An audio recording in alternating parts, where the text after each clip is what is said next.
पुन्हा एक वार परमेश्वराच्या नावाला यावेळेस आपण धन्यवाद देऊ, त्याची उपकार स्तुती करू, त्याच्या नावाला मान महिमा गौरव आदराने सन्मान देऊ. कारण पुन्हा एक वार आजच्या हा प्रभुवारी तुम्हा सर्वांच्या समवेत आजची ही भक्ती उपासना करत असताना पुन्हा एक वार अलायन्स मराठी चर्च आपल्या सर्वांना आजच्या या असणाऱ्या ऑनलाईन गृह उपासनेमध्ये सर्वांना ह्या ठिकाणी प्रभू येशू ख्रिस्ताच्या नावामध्ये स्वागत करत आहे. तुमचं आमंत्रण तुम्हाला आमंत्रित करत आहे. प्रिय बंधू आणि भगिनींनो, या पुन्हा एक वार परमेश्वराची थोरवी आजच्या या उपासनेच्या द्वारे अनुभवण्याचा आपण पूर्णपणे प्रयत्न करू. स्तोत्रामध्ये स्तोत्रकर्ता त्या ठिकाणी येण्याप्रमाणे म्हणतो, परमेश्वराच्या घरात प्रतिरात्री उभे राहणारे परमेश्वराचे सर्व सेवक हो, तुम्ही परमेश्वराचा धन्यवाद करा. पवित्र स्थानाकडे वळून आपले बाहू उभारा आणि परमेश्वराचा धन्यवाद करा. आकाश व पृथ्वी यांचा निर्माण करता परमेश्वर सियोनेतून तुला आशीर्वाद देव. या आपण सर्वजण मिळून पुन्हा एक वार आजच्या भक्तीमध्ये, आजच्या उपासनेमध्ये रममान होऊया. परमेश्वराला आजच्या भक्तीसाठी आमंत्रित करूया आणि या आजच्या भक्तीचा पूर्णपणे आस्वाद घेऊ, आनंद घेऊ, अनुभव घेऊ. डोळे झाकूया आणि प्रार्थना करू. स्वर्गीय आमच्या जिवंत देव बापा, आम्ही पुन्हा एक वार ख्रिस्त येशूच्या नावामध्ये तुझे आभार मानतो, तुझी उपकार स्तुती करतो, तुझ्या नावाला मान महिमा गौरव आदराने सन्मान देतो. यासाठी स्तवनामध्ये बसणारा तू आमचा जिवंत देव बाप आहेस. यासाठी की परमेश्वरा आमच्या बुद्धी सामर्थ्याच्या पलीकडे जाऊन आमच्यावर कृपेवर कृपा करणारा, कृपेची वृष्टी करणारा तू आमचा जिवंत देवबाप झालास. मागील संपूर्ण सप्ताहावर तू आम्हाला सांभाळलंस. तू आमचा सहाय्यकर्ता, मार्गदर्शक, पुढारी झालास. ज्या ज्या ठिकाणी आम्हाला तुझी गरज भासत होती त्या त्या ठिकाणी परमेश्वरा तू आमच्या संगती उभा राहणारा आमचा उत्तम मेंढपाळ झालास. आम्ही त्याबद्दल तुझे आभार मानतो.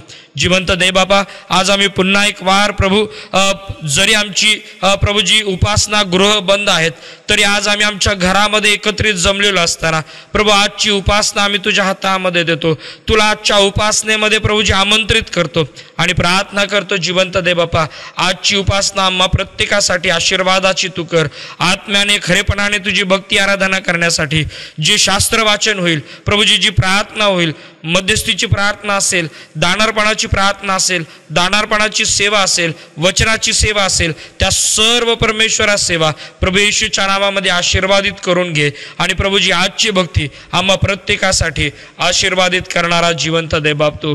आजची संपूर्ण भक्ती होणारा प्रत्येक विधी आम्ही तुझ्या गौरवशाली हातामध्ये समर्पित करतो. तुझी दया, तुझी कृपा तू आणि तुझ्या नावाचं गौरव प्रभू या भक्तीच्या द्वारे तू करून घे. मान महिमा गौरव आदराने सन्मान तुला देत. धन्य तारणारा आमचा प्रभू येशू ख्रिस्त, त्याच्याद्वारे प्रार्थना केली म्हणून तू ऐक. Amen. Alliance Marathi church Bhusawal Sunday school की तरफ से हम लोग एक प्रेजेंट वर्शिप गा रहे हैं. पहला गाना हम लोग गाएंगे सान थोरही मुली मुले. मुले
परमेश्वराच्या आराधनेसाठी आपण दुसरं गीत घेणार आहोत.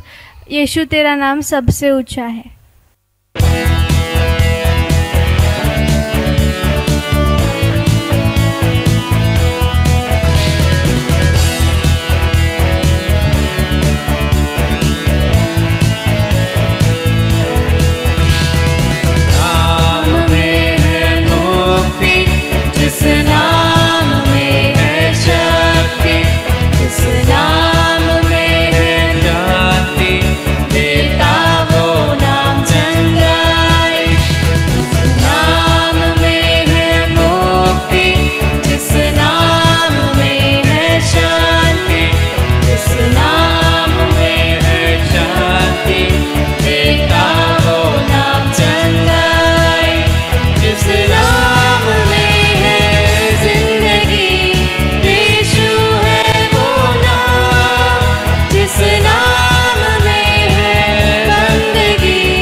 पुन्हा एक वार परमेश्वराच्या नावाला धन्यवाद देऊ, त्याची उपकार स्तुती करू, कारण सुंदरशा अशा प्रेझेंट वर्शिपच्या द्वारे पुन्हा एक वार देवाचा आत्मा आमच्या संगती बोललेला आहे.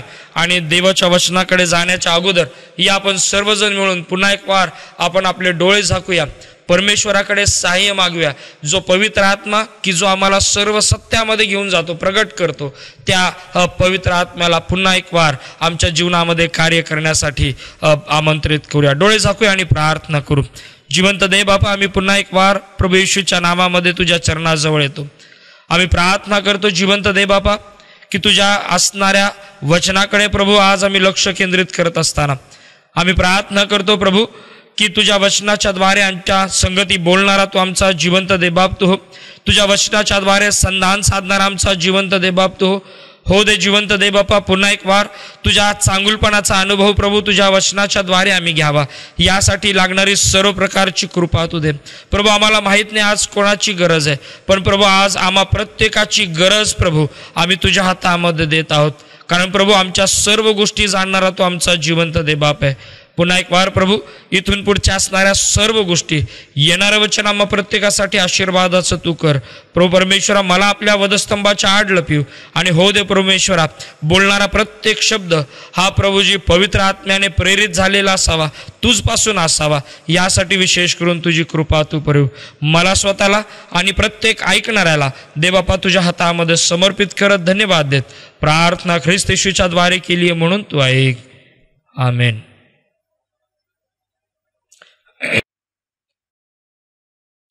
पुन्हा एक वार प्रिय बंधू आणि भगिनींनो, देवाच्या वचनाकडे आपण लक्ष केंद्रित करूया. सुंदरशा प्रेझेंट वर्शिपच्या द्वारे आम्ही परमेश्वराची आराधना अतिशय तन्मयतेने आत्म्याने आणि खरेपणाने त्या ठिकाणी केलेली आहे. माझा खात्रीचा विश्वास आहे की आपण सर्वजण आपापल्या घरी सुरक्षित आहात आणि सेफ आहात, म्हणून परमेश्वराच्या नावाला खरोखर धन्यवाद देऊ, त्याची उपकार स्तुती करू, त्याची आराधना आपण करू. प्रिय बंधू आणि भगिनींनो, प्रार्थना करूया, आपले गुडघे झिजवूया ह्यासाठी की लवकरात लवकर आमची जी मंदिर आहेत, आमचे जे उपासना गृह आहेत ते उघडली जावीत आणि पुन्हा एक वार एकत्रित रीतीने आम्हाला त्या ठिकाणी भक्तीचा आनंद घेता यावा, एकत्रित भक्तीचा आनंद घेता यावा, यासाठी विशेष करून आपल्या प्रार्थनेमध्ये जरूर आपण आठवण करावी अशी विनंती आपल्याला करत आहे. देवाच्या वचनाकडे थोड्या वेळ आपण लक्ष केंद्रित करू. प्रिय बंधू आणि भगिनींनो, मागील काही दिवसापासून आपण प्रत्येक प्रभुवारी इफिस्करासच्या पत्राचा आपण अभ्यास करत आहोत आणि प्रत्येक संदेश अभ्यासात्मक दृष्टिकोनातून आपण त्या ठिकाणी पाहत आहोत. मी आज आपल्या सर्वांना विनंती करू इच्छितो की जो संदेश आपल्यापर्यंत पोहोचत आहे वाहवा करण्यासाठी नाही किंवा किती चांगलं आम्ही करत आहोत यासाठी नाही, पण आपल्या कमेंट्सची, आपल्या असणाऱ्या रिस्पॉन्सची आम्ही वाट पाहत आहोत. जरूर आपला रिस्पॉन्स, आपले कमेंट्स जरूर करा, यासाठी की आम्ही जे काही करत आहोत ते आम्ही योग्य रीतीने करत आहोत की नाही, तुमच्या फीडबॅकची गरज आम्हाला ह्या ठिकाणी, जेणेकरून आणखीन काही सुधारणा असतील तर आम्ही त्यामध्ये ह्या ठिकाणी या व्हिडिओच्या माध्यमातून किंवा या रेकॉर्डिंगच्या माध्यमातून आम्ही त्या ठिकाणी करू शकतो. परमेश्वराच्या नावाला पुन्हा एक वार धन्यवाद देऊ, त्याची उपकार स्तुती करू. प्रिय बंधू भगिनींनो, खरोखर आमचा परमेश्वर महान आहे, त्याची दया सनातन आहे, त्याची सत्यता पिढ्यानपिढ्या टिकणारी आहे आणि म्हणून अशा ह्या परमेश्वराकडं ज्यावेळेस आम्ही आमचं लक्ष केंद्रित करतो, निश्चित विश्वास बाळगा प्रिय बंधू आणि भगिनींनो, आमचं जीवन बदलल्याशिवाय राहत नाही, आमचं परिवर्तन झाल्याशिवाय त्या ठिकाणी राहणार नाही. आणि म्हणून ही वेळ आहे की पुन्हा एक वार देवाच्या सानिध्यामध्ये पूर्ण परिवाराच्या संगती येऊन बसण्याची. ही वेळ आहे पुन्हा एक वार आमचा परमेश्वर किती चांगला आहे याचा अनुभव घेण्याची. ही वेळ आहे पुन्हा एक वार आमच्या परिवाराला, आमच्या स्वतःच्या असणाऱ्या अस्तित्वाला, आमच्या स्वतःच्या असणाऱ्या नीतिमत्तेला, आमच्या स्वतःच्या असणाऱ्या जी आमची स्पिरिच्युअलिटी आहे, जी आमची आत्मिक जीवन आहे, त्याला पुन्हा एक वार रिफ्लेक्ट करणं किंवा त्याला तपासण्याची ही वेळ आहे. प्रिय बंधू आणि भगिनींनो, देवाचं वचन पुन्हा एक वार आपल्या संगती ह्या वेळेस बोलू इच्छितं. काय आम्ही सर्वजण तयार आहोत का? मागील काही दिवसापासून आम्ही इफिस्करासच्या पत्रामध्ये त्या ठिकाणी पाहिलेलं आहे की आम्ही वेगवेगळ्या असणाऱ्या पौलाच्या जीवनातील किंवा इफिसच्या मंडळी संगती पौल ज्या पद्धतीने पवित्र आत्म्याच्या प्रेरणेने बोललेला अतिशय सुरेख अशी मांडणी त्यांनी त्या ठिकाणी केलेली आहे. आम्ही मागच्या वेळेस बघितलं की ज्या वेळेस पौल म्हणतो की मी तुम्हा परराष्ट्रीयांसाठी ख्रिस्त येशूचा बंदीवान आहे, आणि मग आम्ही त्या बंदीवान जो आहे या शब्दाकडे ख्रिस्त येशूचा बंदीवान असणं म्हणजे नेमकं काय असणं आम्ही त्याच्याकडे लक्ष केंद्रित केलं.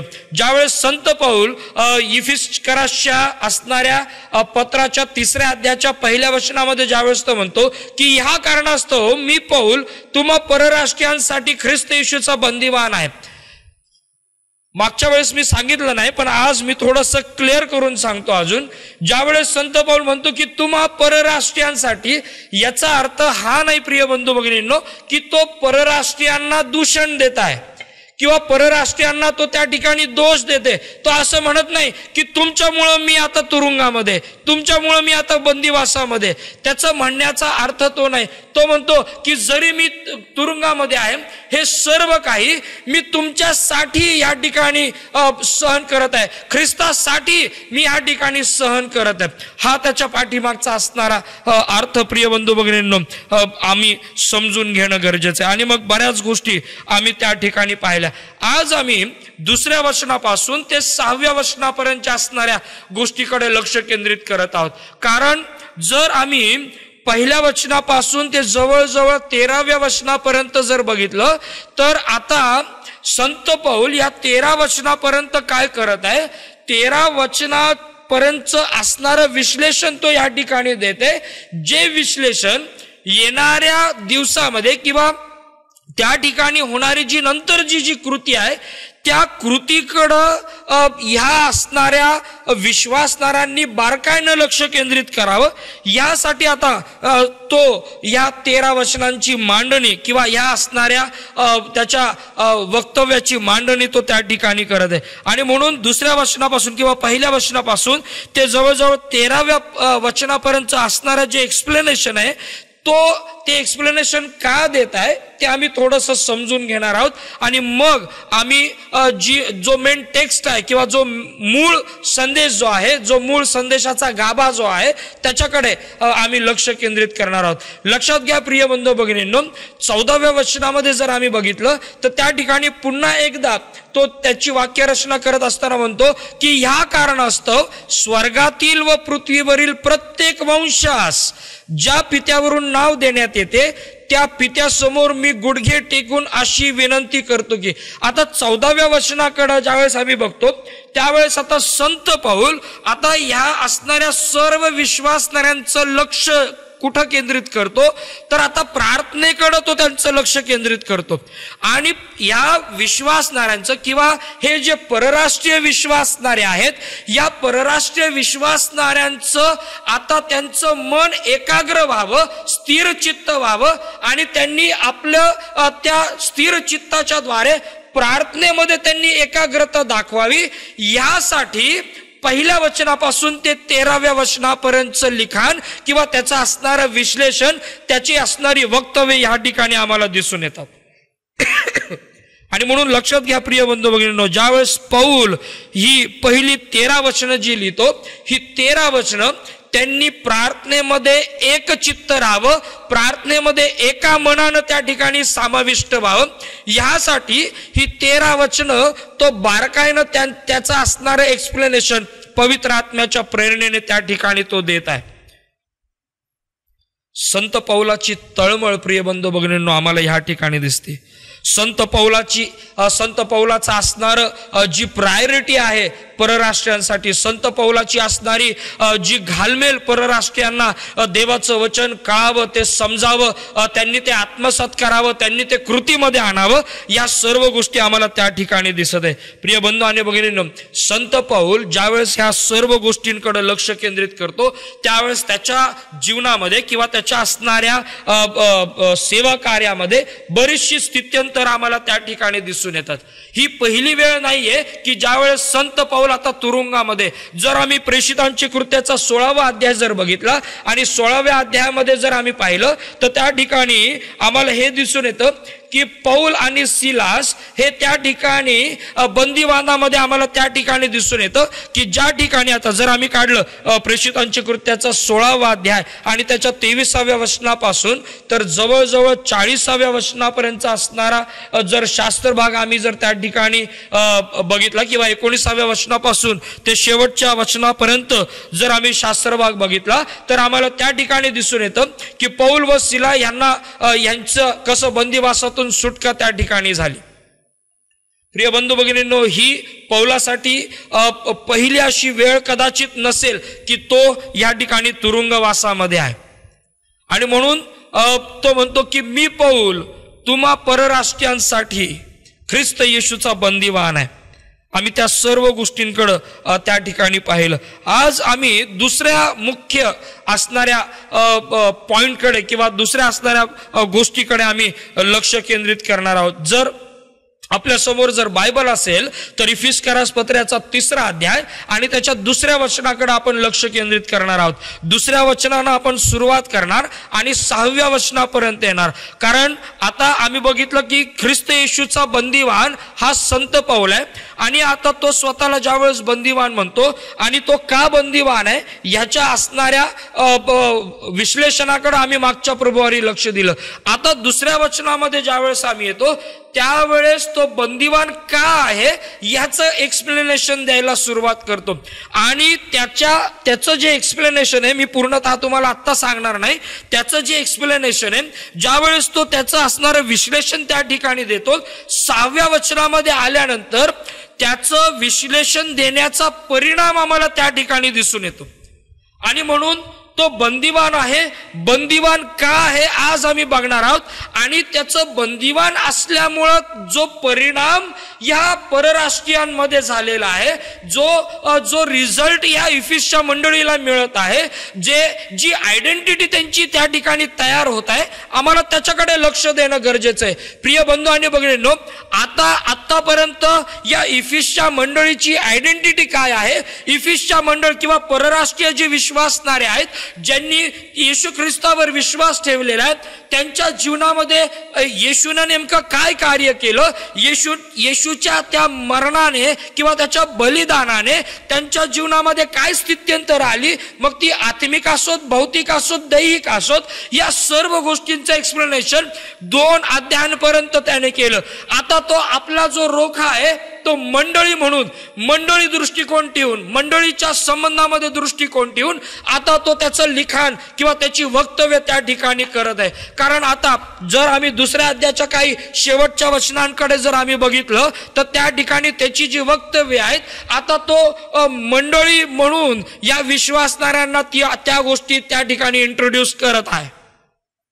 कारण जर त्याची वक्तव्य जर बघितली इफिस्करास पत्राचा 2रा अध्याय आणि त्याच्या 19व्या वचनामध्ये जर आम्ही बघितलं तर त्या ठिकाणी तो म्हणतो, तर ह्यावरून तुम्ही आतापासून परके व उपरी नाही पण पवित्र जनांच्या बरोबरचे नागरिक, देवाच्या घरचे आहात. एवढंच केवळ नाही, तो 20व्या वचनामध्ये म्हणतो, प्रेषित व संदेष्टे या पायावर तुम्ही रचलेले आहात, स्वतः ख्रिस्त येशू मुख्य कोनशिला आहे. आणि मग त्याच्यानंतर आम्ही 21 आणि 22 वचन जर बघितलं तर त्या ठिकाणी आम्हाला त्या ठिकाणी दिसून येतं की आणखीन क्लेरिफिकेशन तो त्या ठिकाणी देत आहे. तो म्हणतो त्याच्यामध्ये संबंध इमारत जोडून रचली असता प्रभूच्या ठाई वाढत वाढत पवित्र मंदिर होते. पहिल्यांदा आता या सर्व गोष्टींमध्ये पवित्र मंदिर होते ही वाक्य रचना संत पौल या ठिकाणी या परराष्ट्रीयांना इंट्रोड्यूस करत आहे. त्याच्यानंतर 22व्या वचनामध्ये जर आम्ही बघितलं त्या ठिकाणी म्हटलं, प्रभूच्या ठाई तुम्हीही आत्म्याच्या द्वारे देवाच्या वस्तीसाठी एकत्र रचले जात आहात. तुम्ही म्हणजे हा जो शब्द जो वापरलेला तो परराष्ट्रीयांसाठी त्या ठिकाणी वापरलेला.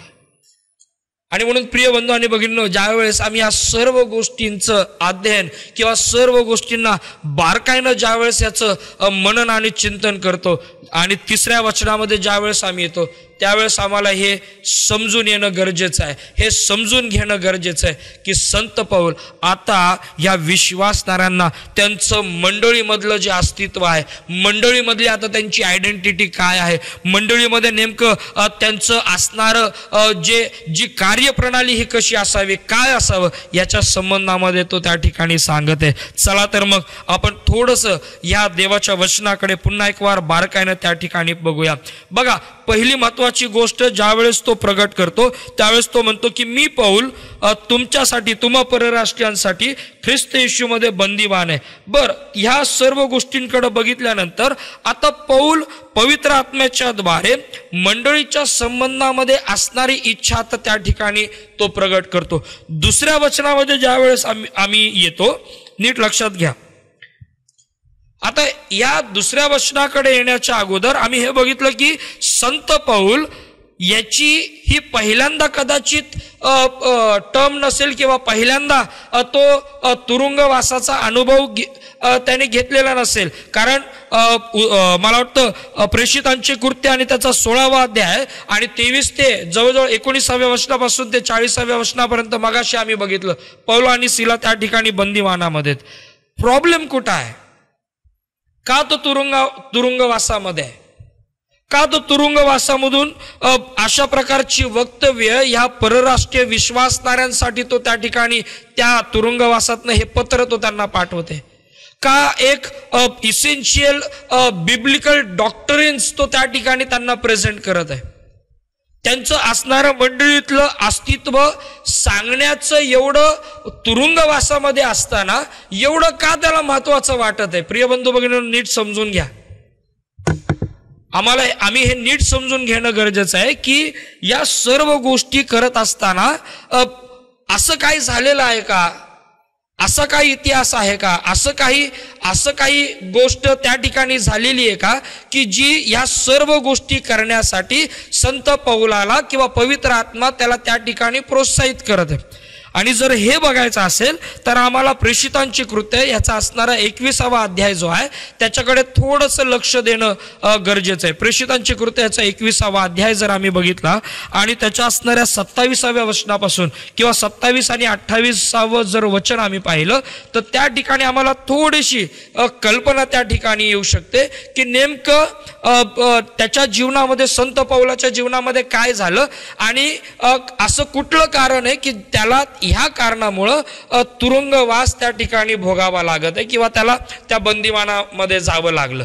आता बघा, प्रेषितांची कृत्य याचा असणारा जो शास्त्रभाग आम्ही ह्या ठिकाणी काढलेला 21वा अध्याय आणि त्याच्या असणाऱ्या 27 आणि 28व्या वचनाकडे आपण लक्ष केंद्रित करूया. बायबल सोसायटीनं फार सुंदर रिवाइज्ड व्हर्जन जे आहे, मराठीचं जे रिवाइज्ड व्हर्जन बायबल आहे त्याला खूप सुंदर रीतीने त्या ठिकाणी ठळक अक्षरामध्ये हेडिंग दिलेलं आहे आणि ते हेडिंग आहे येरुशलेमेतला दंगा व पौलाला अटक.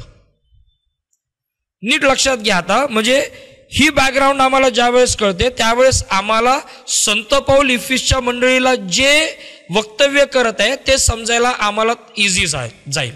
बरं, नीट लक्षात घ्या. बघा त्या ठिकाणी काय म्हटलेलं आहे, प्रेषित 21, 27 आणि 28 त्या ठिकाणी म्हटलेलं आहे, ते 7 दिवस पूर्ण होण्याच्या सुमारास आशिया प्रांतातल्या यहुद्यांनी त्याला मंदिरात पाहून सर्व लोक समुदायाला चिथवलं. नीट लक्षात घ्या.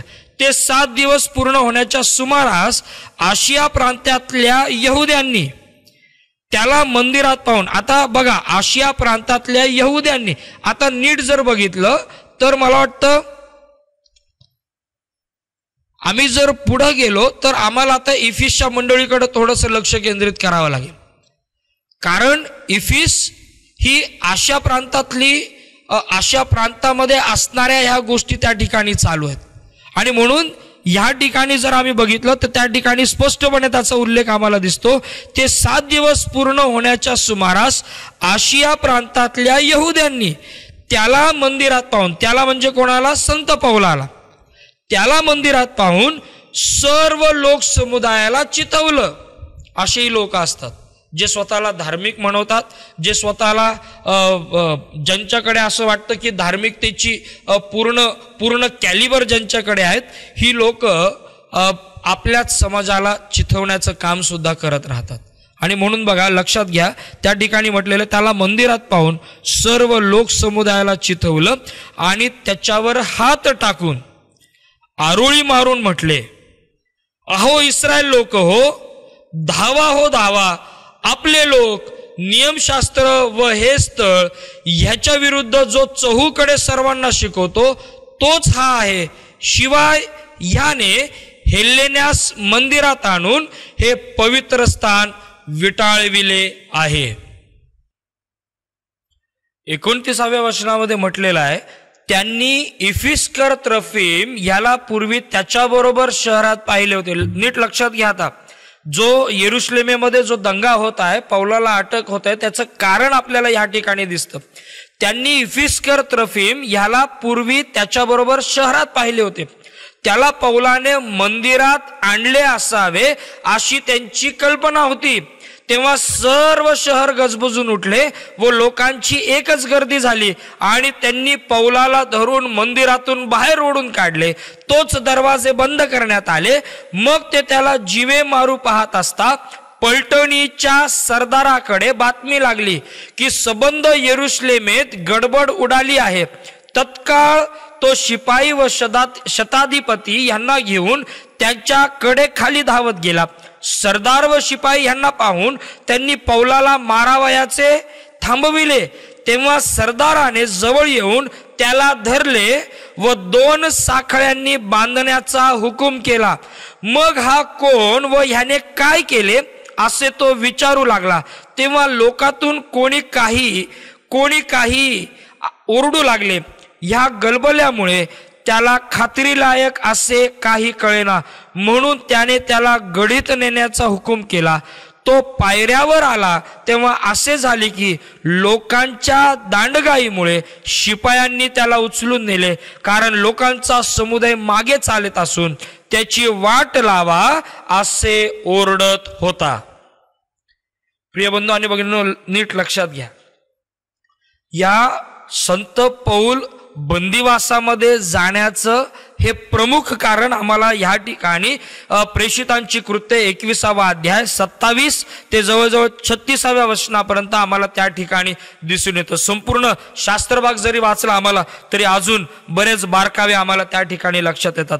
प्रिय बंधू भगिनींनो, असा हा संत पौल की ज्यांनी ख्रिस्ताची सुवार्ता परराष्ट्रीयांपर्यंत पोहोचावी, ख्रिस्ताच्या सुवार्तेसाठी ज्या परराष्ट्रीयांसाठी हा ख्रिस्त येशूचा बंदिवान जो झालेला आहे, तो आता इफिसच्या असणाऱ्या 3ऱ्या अध्यायाच्या 2ऱ्या वचनामध्ये काय म्हणतो हे आता नीट लक्ष देऊन ऐका.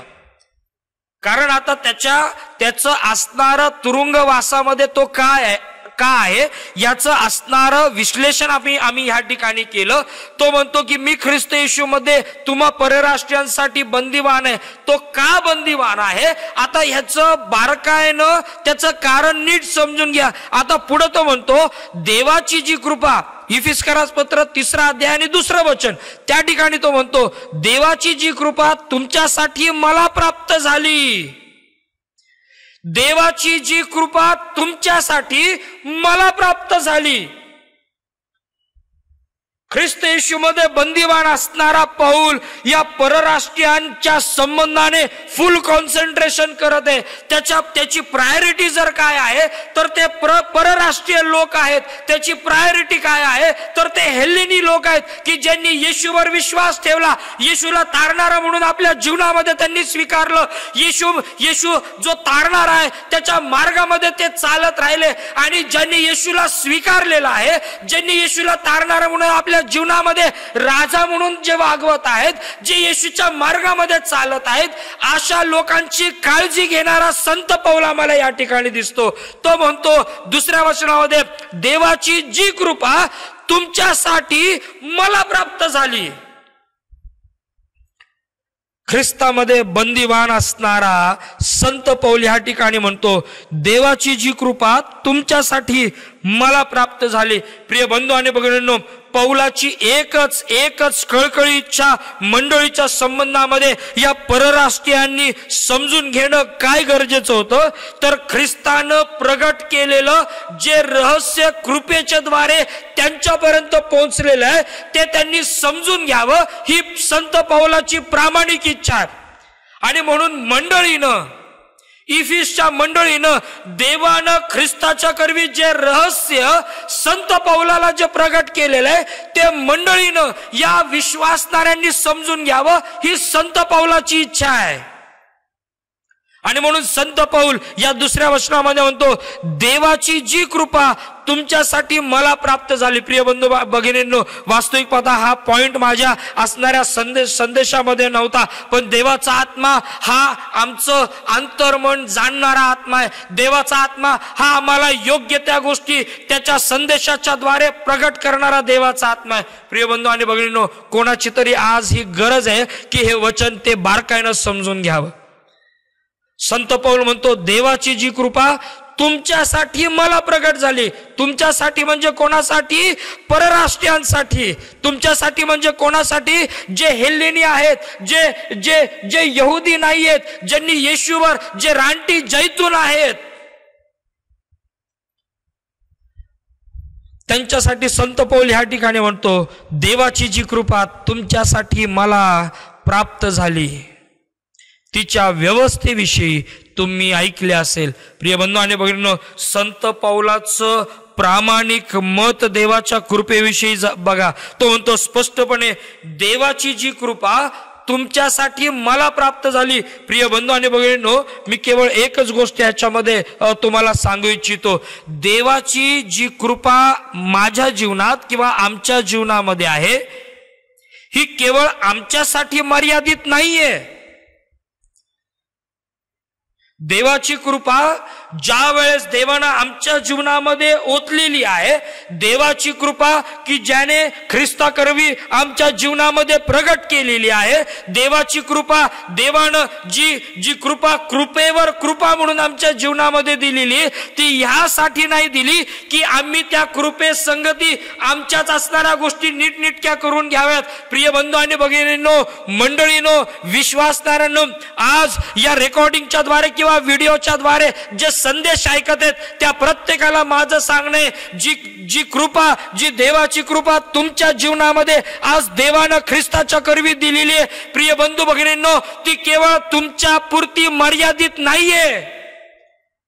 कारण संत पौल या ठिकाणी देवाचं वचन पवित्र आत्म्याच्या प्रेरणेने आम्हाला हे आज दाखवते. देवाचं वचन एक रिफाईन गोष्ट आम्हाला एक प्रगट करते. देवाचं वचन एक अद्भुत गोष्टीचं असं एक प्रगटीकरण देते. आणि ते प्रगटीकरण हे, प्रिय बंधू भगिनींनो, संत पौल या ठिकाणी म्हणतो, देवाचं वचन या ठिकाणी आम्हाला आज सांगते, देवाची जी कृपा तुमच्यासाठी मला प्राप्त झाली. याचा अर्थ संत पौल म्हणतो, मी जी देवाची कृपा स्वीकारली, ही देवाची कृपा केवळ मी माझ्या पुरती मर्यादित नाही ठेवली, केवळ फक्त मीच त्या देवाच्या कृपेच्या विषयी त्या ठिकाणी त्याच्यानं गर्भ श्रीमंत नाही झालो.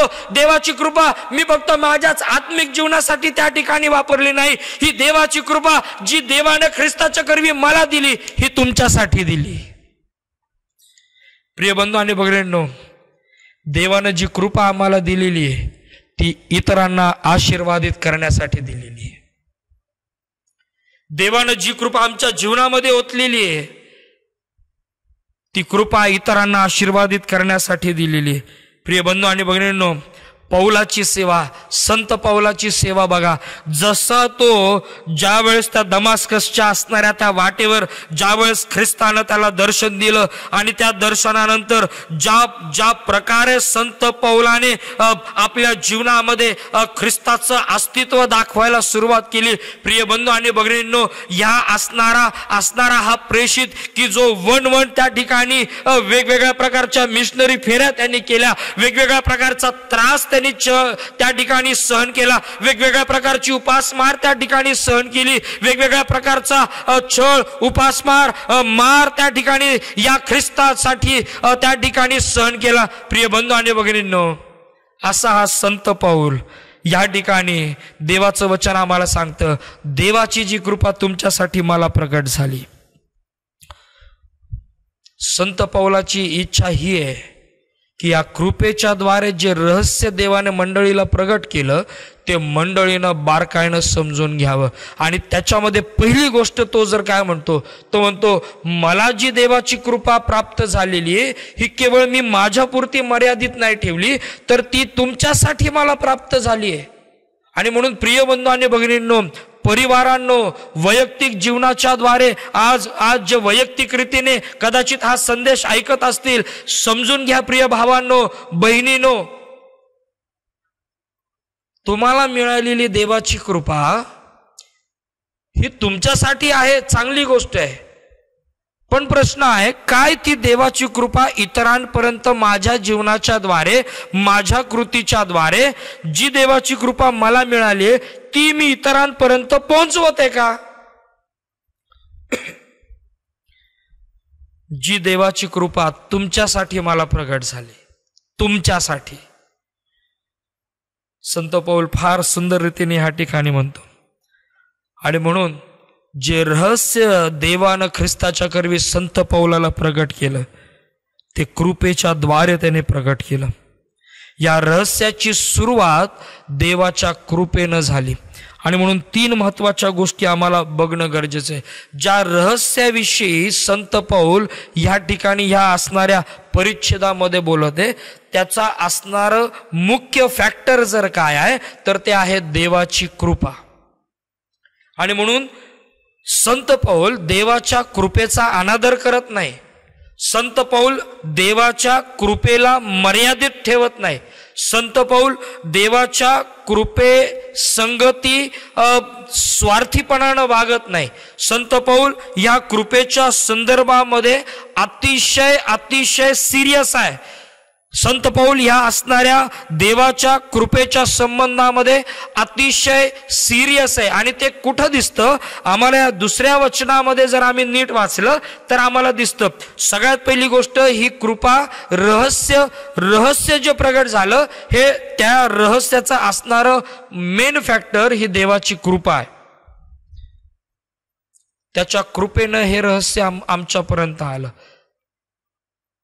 आमची लायकी नव्हती, पात्रता नव्हती, पण हे रहस्य देवानं ख्रिस्ताच्या करवी मंडळीला प्रगट केलं. आणि म्हणून संत पौल म्हणतो त्या ठिकाणी की ही देवाची कृपा जी तुम्हाला प्राप्त झाली, मला प्राप्त झाली, ही केवळ माझ्यासाठी नाही तर ही तुमच्यासाठी आहे.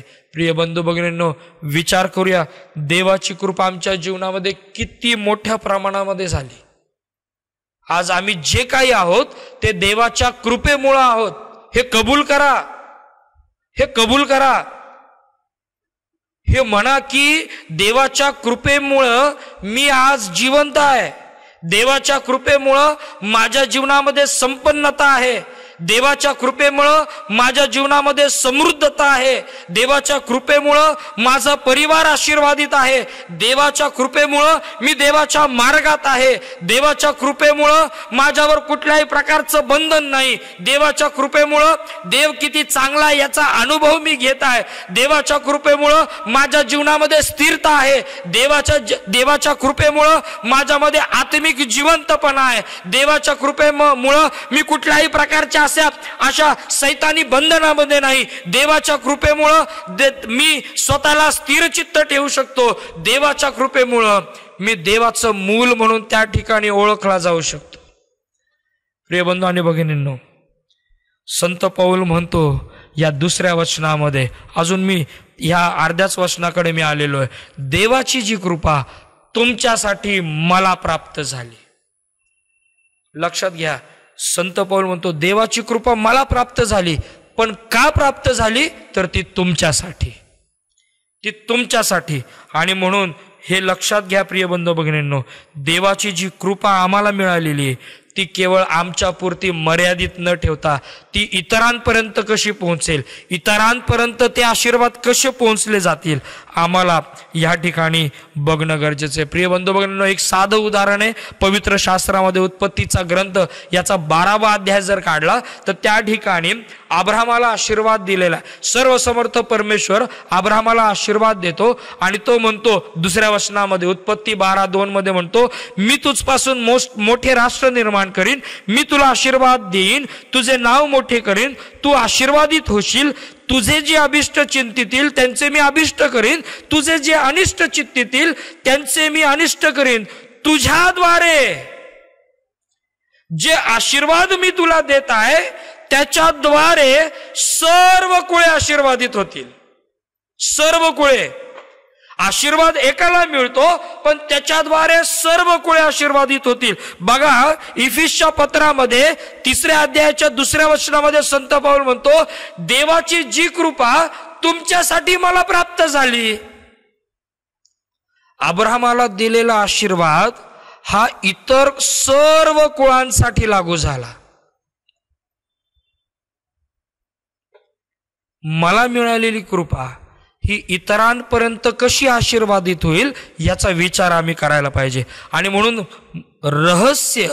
रहस्याची सुरुवात, मंडळीला जे रहस्य प्रगट केलं गेलं त्या रहस्याची सुरुवात मुळात देवाच्या कृपेने होते. आणि देवाची कृपा मर्यादित नाही. देवाची कृपा, देवाचे रहस्य इतरांपर्यंत पोहोचवण्यासाठी आहे. नीट लक्षात घ्या, देवाची कृपा, देवाचं रहस्य इतरांपर्यंत पोहोचवण्यासाठी आहे.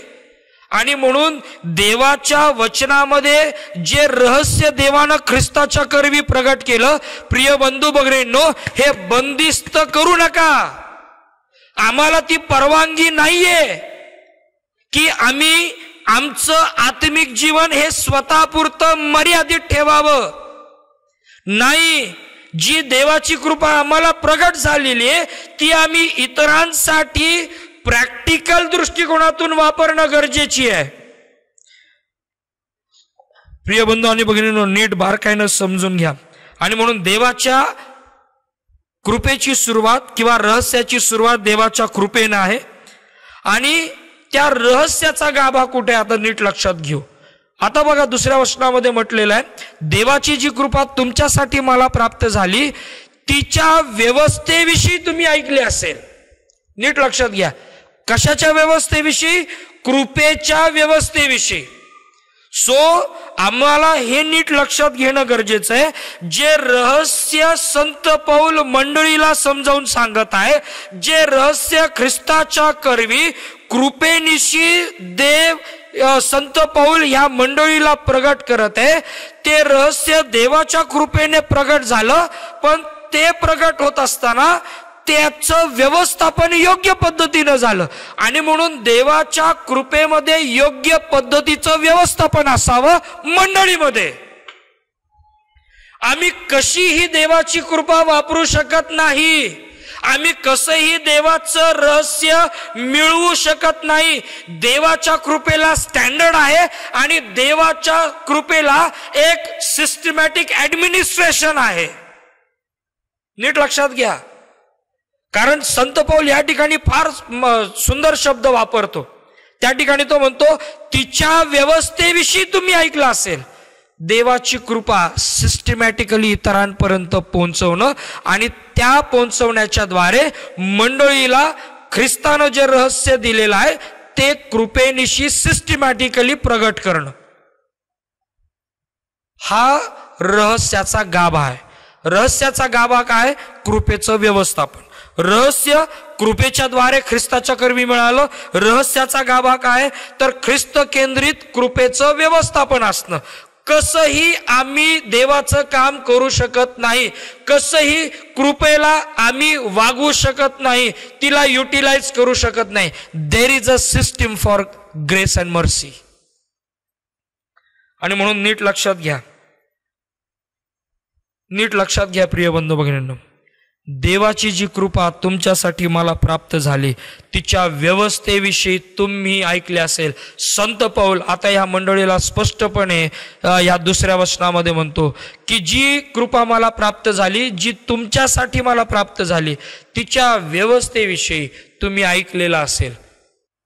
आणि म्हणून संत पाऊल ज्या वेळेस या दुसऱ्या वचनामध्ये तो म्हणतो की तिच्या व्यवस्थेविषयी तुम्ही ऐकले असेल, आणि म्हणून देवाची कृपा आम्ही कशीही वापरू शकत नाही, देवाच्या कृपेला आम्ही कसंही हँडल करू शकत नाही, तिचं एक सिस्टमॅटिक ॲडमिनिस्ट्रेशन आहे आणि त्याच पद्धतीनं ती युटिलाइज होणं गरजेचं आहे. आम्ही कसंही देवाच्या असणाऱ्या गोष्टींना की जे देवापासून आम्हाला प्रगट झालेलं आहे, देवापासून आम्हाला ते मिळालेलं आहे, आम्ही कसंही ते वापरू शकत नाही, कारण ही कृपा मूल्यवान आहे. आणि माझा खात्रीचा विश्वास आहे, ज्यावेळेस आम्ही मार्केटला जातो, सोनाराच्या दुकानामध्ये जातो आणि ज्यावेळेस सोनं खरेदी करतो, आम्ही ते कुठेही टांगून ठेवत नाही, कुठेही ठेवत नाही, कुठेही टाकून देत नाही. एक तर आम्ही आमच्या कपाटाच्या लॉकरमध्ये ते ठेवतो किंवा मग बँकेच्या असणाऱ्या तिजोरीमध्ये आम्ही ते ठेवतो आणि त्याला नीटनेटका आम्ही त्याचा सांभाळ करतो. देवाची कृपा अशीच आहे. याचा अर्थ हा नाही की ती बंदिस्त करता येते, तिला आम्हाला युटिलाइज करणं गरजेचं आहे योग्य व्यवस्थापनेच्याद्वारे. पुढे येऊया. आम्ही बघितलं रहस्याची सुरुवात देवाच्या कृपेनं होते. रहस्याचा मूळ गाभा जर काय आहे तर ख्रिस्त केंद्रित कृपेच्या व्यवस्थापनामध्ये त्या ठिकाणी रहस्याचं आकलन समजून घेऊया. ज्या रहस्याविषयी संत पाऊल ह्या ठिकाणी बोलत आहे, वास्तविक पाहता आता जे रहस्य आणि जे प्रगटीकरण आहे ते तिसऱ्या वचनामध्ये तो बोलतो, पण त्याचा असणारा जो मूळ गाभा आहे त्याच्याकडे आम्ही थोडंसं लक्ष केंद्रित करणार आहोत. तिसऱ्या वचनामध्ये किंवा तिसऱ्या अध्यायाच्या दुसऱ्या वचनामध्ये तो व्यवस्थेविषयी बोलतो, पण ज्यावेळेस आम्ही आता तिसऱ्या वचनामध्ये येतो, तिसरं आणि चौथं वचन जर आम्ही बघितलं तर त्या ठिकाणी संत पाऊल बोलत असताना म्हणतो, नीट लक्षात घ्या, तो म्हणतो त्याच्या दुसऱ्या वचनामध्ये म्हणतो त्याच्या व्यवस्थेविषयी तुम्ही ऐकले असेल. आता ते व्यवस्थेविषयी ऐकलं असेल, तिसऱ्या वचनाची सुरुवात करतो, म्हणजे जे व्यवस्थेविषयी ऐकले याचा अर्थ आता काय आहे तो आता तिसऱ्या वचनामध्ये देतो. तो म्हणतो म्हणजे प्रगटीकरणाच्या द्वारे मला रहस्य कळविले गेले, त्याप्रमाणे मी जे थोडक्यात वर लिहिले ते तुम्ही वाचून पाहाल तर ख्रिस्ताविषयीच्या रहस्याचे परिज्ञान मला झाल्याचे तुम्हाला समजेल. आता संत पौलाची असणारी जी उत्कट इच्छा जी आहे ती आम्हाला या ठिकाणी समजून घेणं गरजेचं आहे. आता संत पौल या ठिकाणी पूर्ण विश्वासाने कन्फर्म होऊन तो त्या ठिकाणी तिसऱ्या वचनामध्ये म्हणतो की म्हणजे प्रगटीकरणाच्या द्वारे मला रहस्य कळविले गेले. तो म्हणतो देवानं ख्रिस्ताच्या करवी मला त्या ठिकाणी गोष्टी प्रगट केल्या, ते रहस्य मला कळवलं गेलं आणि ते रहस्य मी माझ्यापुरतं मर्यादित न ठेवता आता मी ते तुम्हाला रिलीज करत आहे, मी ते तुम्हाला डिलिव्हर करत आहे. प्रिय बंधू आणि भगिनींनो, दुसरी महत्वाची कामगिरी संत पाऊल काय करतो माहितीये का? देवाची जी कृपा आहे ती त्यांच्यासाठी वापरतो. दुसरी गोष्ट, देवानं जे रहस्य संत पाऊलाला दिलं, जे प्रगटीकरण संत पाऊलाला दिलं, त्याच्याविषयी तो त्या ठिकाणी म्हणतो त्या तिसऱ्या वचनामध्ये, जे प्रगटीकरणाच्या द्वारे मला रहस्य कळवलं गेलं त्याप्रमाणे मी जे थोडक्यात वर लिहिले आहे. चौथ्या वचनामध्ये म्हणतो ते तुम्ही वाचून पाहाल तर. आता रहस्याचं आकलन कुठं करायचंय आम्हाला? बघा, नीट लक्षात घ्या. रहस्याची सुरुवात आम्ही बघितली, रहस्याचा मूळ गाभा आम्ही बघितला. आता आम्हाला बघायचं रहस्याचं आकलन आम्हाला कुठं करायचंय. आता रहस्याचं आकलनाविषयी संत पौल आम्हाला या ठिकाणी खूप सुंदर सिस्टमॅटिकली सांगतो. जे रहस्य देवानं ख्रिस्ताच्या करवी त्याच्या प्रगटीकरणाच्या द्वारे जे संत पौलाला कळवलेलं आहे, जे वचन 3 मध्ये आम्हाला संत पौल त्या ठिकाणी म्हणत असताना दिसतो, ते जे प्रगटीकरण आहे, ते जे कळवलेली गोष्ट आहे, तो त्या ठिकाणी म्हणतो ज्या गोष्टीविषयी मी थोडक्यात वर लिहिलं, म्हणजे दुसऱ्या अध्यायामध्ये, पहिल्या अध्यायामध्ये आणि तिसऱ्या अध्यायाच्या सुरुवातीला जे लिहिलेलं आहे, जे वर लिहिलेलं म्हणजे अगोदर लिहिलेलं आहे, जे अगोदर लिहिलेलं आहे. आता ते जे लिहिलेलं आहे, चौथ्या वचनाची सुरुवात करतो ते तुम्ही वाचून पाहाल तर. रहस्याचं आकलन कशात आहे? देवानं दिलेल्या गोष्टी सेवकाच्या द्वारे ज्या वेळेस आम्हाला प्रगट होतात त्याचं वाचन, मनन आणि चिंतन करणं. रहस्याचं आकलन हे मनन आणि चिंतनाच्या द्वारे होतं. जोपर्यंत आम्ही पवित्र आत्म्याच्या प्रेरणेनं देवाच्या चरणाजवळ बसत नाही तोपर्यंत देव त्याचं रहस्य, त्याचं असणारं आकलन प्रगटीकरणाच्या द्वारे आम्हाला तो देत नाही. आणि म्हणून रहस्याचं जर आकलन करायचं आहे तर देवाच्या वचनामध्ये आम्हाला घडून जाणं गरजेचं आहे. बघा ना, स्तोत्रकर्ता स्तोत्र 1 मध्ये जे म्हणतो आम्हाला त्याच्याकडे लक्ष देणं गरजेचं आहे. स्तोत्रकर्ता स्तोत्र 1 मध्ये तो म्हणतो जो पुरुष दुर्जनांच्या मसलतीने चालत नाही, पापी जनांच्या मार्गात उभा राहत नाही आणि निंदकाच्या बैठकीत बसत नाही, तर परमेश्वराच्या नियमशास्त्रात रमतो. देवाच्या रहस्याचं आकलन हे देवाच्या वचनामध्ये रममान होण्यामध्ये आहे, पवित्र आत्म्याचं सहाय्य मागण्यामध्ये आहे.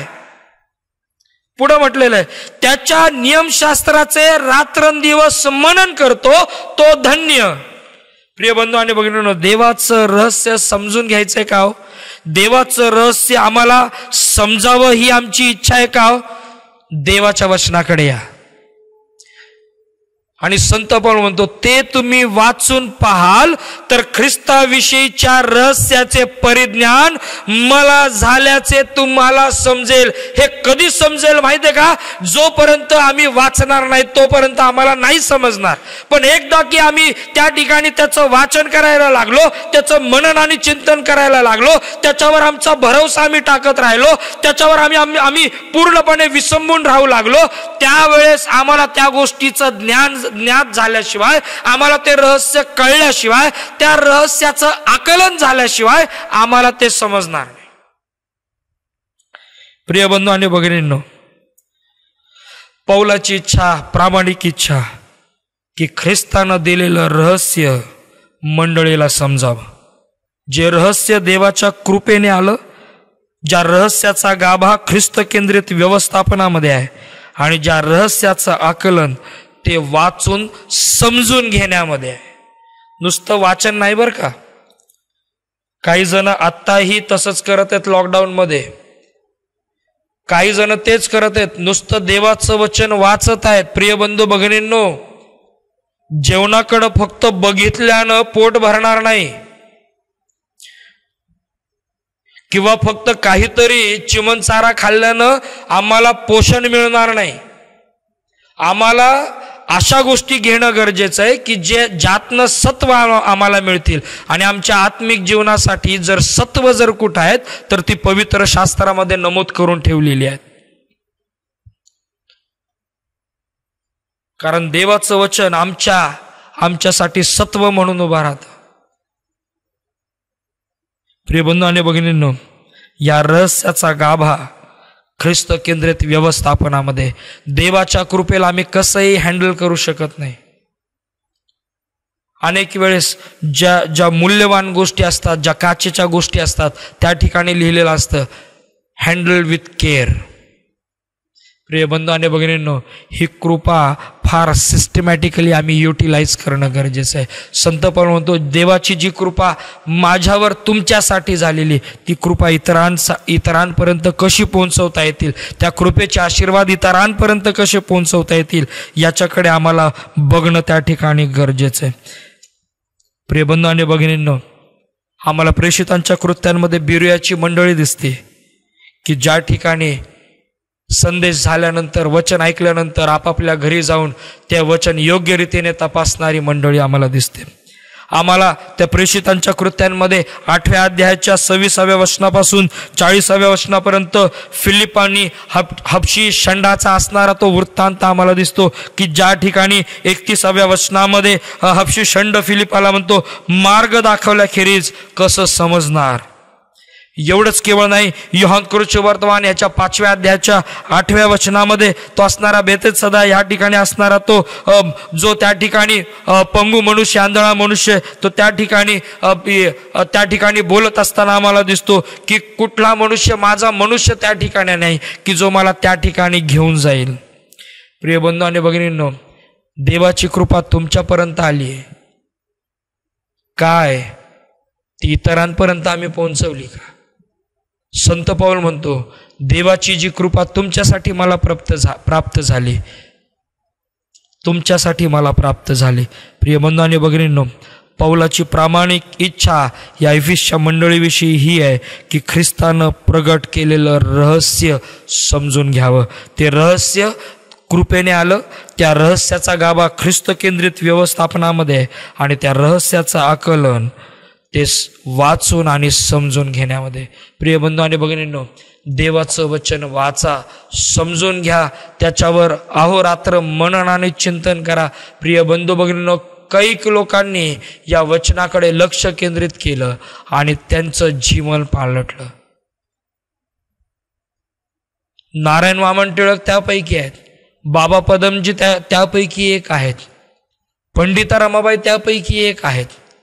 प्रिय बंधू आणि भगिनींनो, कैक असे लोक आहेत की ज्यांनी ह्या वचनाला वाचलं, त्याचं मनन आणि चिंतन केलं आणि त्यांच्या जीवनाचं कल्याण झालं. त्यांचं जीवन हे अतिशय वेगळं झालं. त्यांचं जीवनाच्याद्वारे आम्ही आज आशीर्वादित झालो.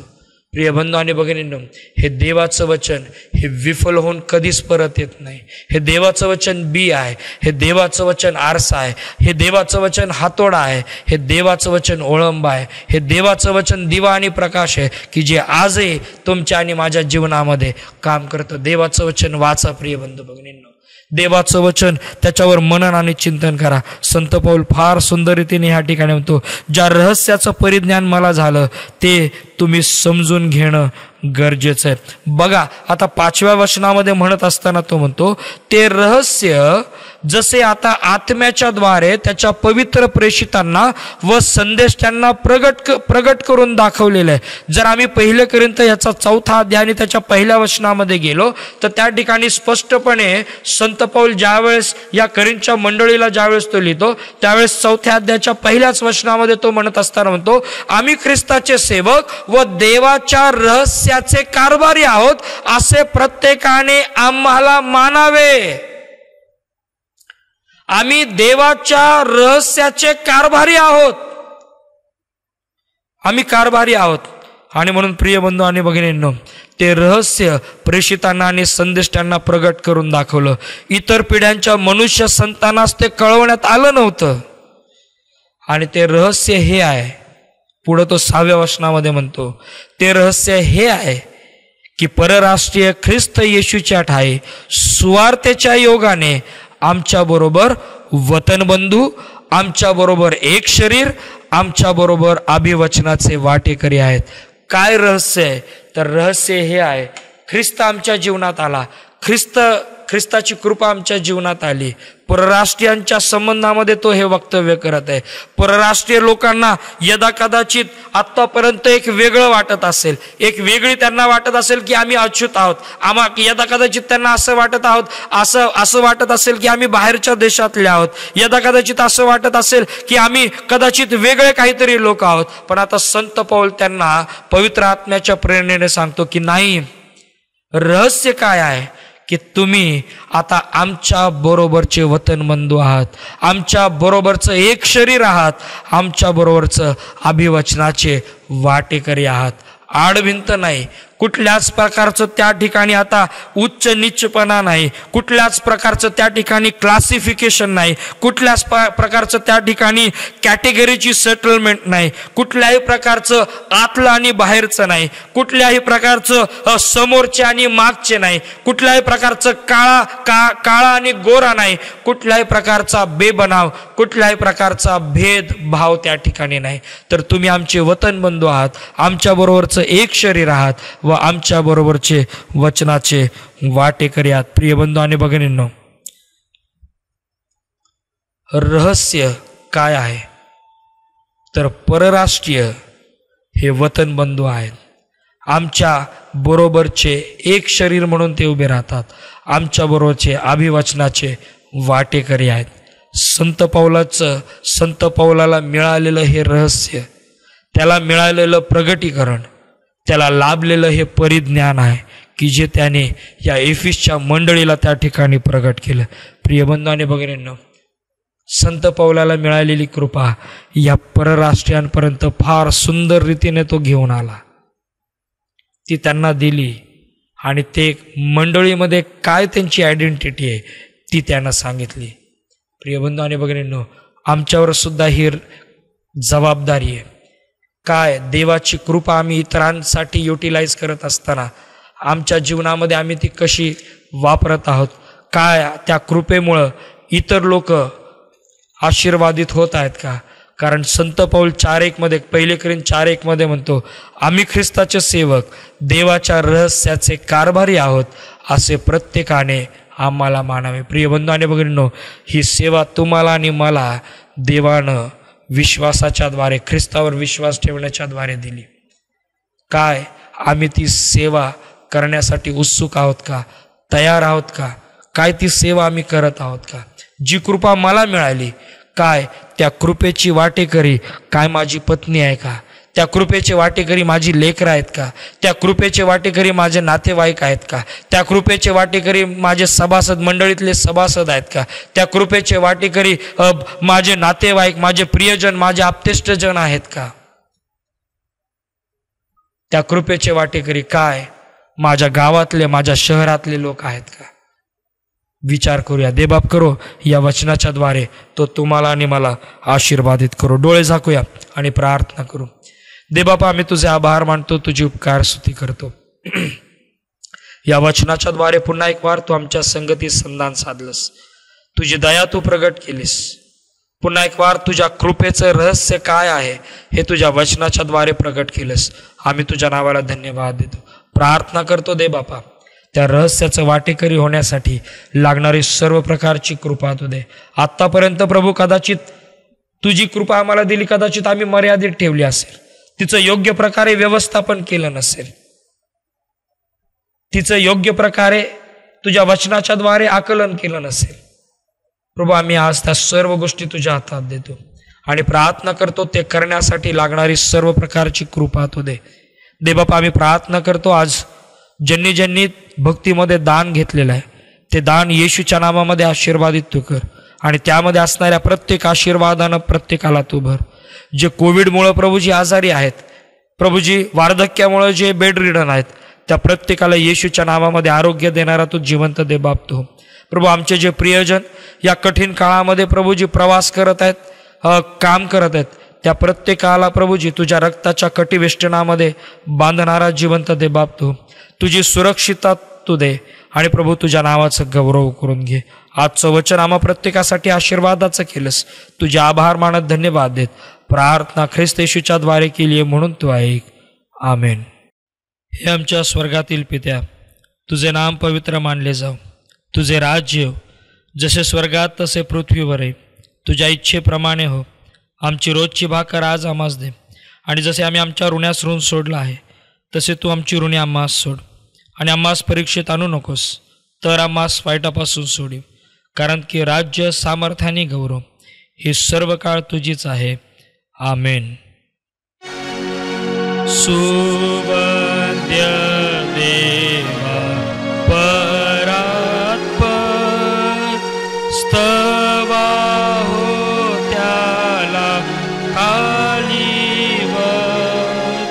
तो बाप पुत्र आत्मा जान त्रैक्याला द्या अनंत मान. आमेन. आणि आता बुद्धी सामर्थ्याच्या पलीकडे असणारे देवबापाची प्रीती, प्रभू येशू ख्रिस्ताची कृपा आणि पवित्र आत्म्याची सहभागिता आम्हातील प्रत्येकाबरोबर येथून पुढे सदा सर्व काळासाठी असो. आमेन.